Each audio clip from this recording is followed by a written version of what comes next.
ইসলামের রাজনীতি আছে কি? ধর্মিক ব্যক্তির রাজনীতি করা যাবে কি? দেখুন, হযরতে হোসেন যে শহীদ হয়েছিলেন কিসের উপরে ভিত্তি করে হয়েছিলেন? রাজনীতির উপরে ভিত্তি করে হয়েছিলেন। গদির জন্য রাজনীতি তো তখনই শুরু হয়েছে গদি নিয়ে। আজকে রাজনীতির লড়াই কিসের নিয়ে? গদি নিয়ে লড়াই। কেউ বলছে আমি পঞ্চায়েতের প্রধান হবো, ও বলছে আমি পঞ্চায়েতের প্রধান হবো। এই পদ নিয়ে, পদের কারণেই, বাদশাহীর কারণেই হযরতে হোসেনকে শহীদ হতে হয়েছিল। রাজনীতি সাহাবীদের যুগ থেকে আছে। রাজনীতিবিদ শুনেলেন, যারা মনে করে রাজনীতিটা খুব সহজ, কিয়ামতের দিনে সব থেকে কঠিন বিচার হবে বাদশাদের। যারা রাজনীতিবিদ আছে তাদের কেউ যদি অন্যায় করে 1 টাকা কমের মেরে থাকে, কিয়ামতের দিন আর বেরোতে পারবে, আটকিয়ে যাবে। কেউ যদি একটা অন্যায় বিচার করে থাকে, আপনি পদ পেয়েছেন, অন্যায় বিচার আপনি হক না বলতে পারেন, কিয়ামতের দিন আর বেরোতে পারবে না।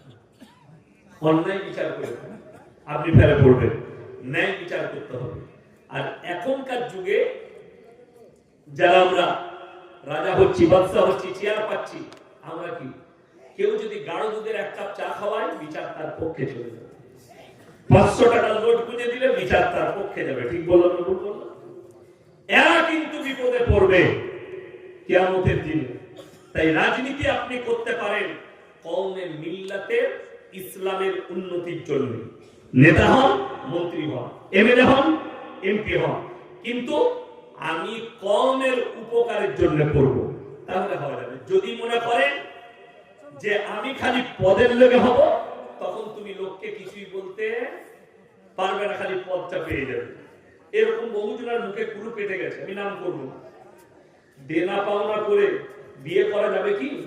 মওলানার এই বিয়ে পড়ানো হারাম না হালাল? শুনেলেন, আপনাদের মুর্শিদাবাদে মালদায় ধারে বউ পাওয়া যায়। কথা বুঝতে পারছেন? আমি মালদায় এক জায়গায় জলসায় বিয়ে হচ্ছিল, 80,000 টাকা দেনমোহর, 79,800 টাকা ধার, 200 টাকা লবণ। আমি বললাম, 200 টাকায় বউ পাওয়া যাচ্ছে ধারে? যে পড়াচ্ছে সেই মৌলবীকে জিজ্ঞেস করুন। আল্লাহ নবী সাল্লাল্লাহু আলাইহি সাল্লাম নিজের মেয়ের বিবাহ দিয়েছিলেন কার সাথে? হযরতে আলী রাদিয়াল্লাহু তাআলা আনহুর সঙ্গে। নবীজি অর্ডার করলেন, আলী তোমার সঙ্গে বিবাহ দেওয়া হবে, তুমি দেলমোহর নিয়ে এসো। বিনা দেলমোহরে, দেলমোহর নিয়ে এসো। হযরতে আলীর কাছে পয়সা নাই, দেলমোহরের টাকা নেই। তিনি কি করলেন? নিজের যুদ্ধের জামাটা মার্কেটে বেচতে গেলেন। কিনলেন কে?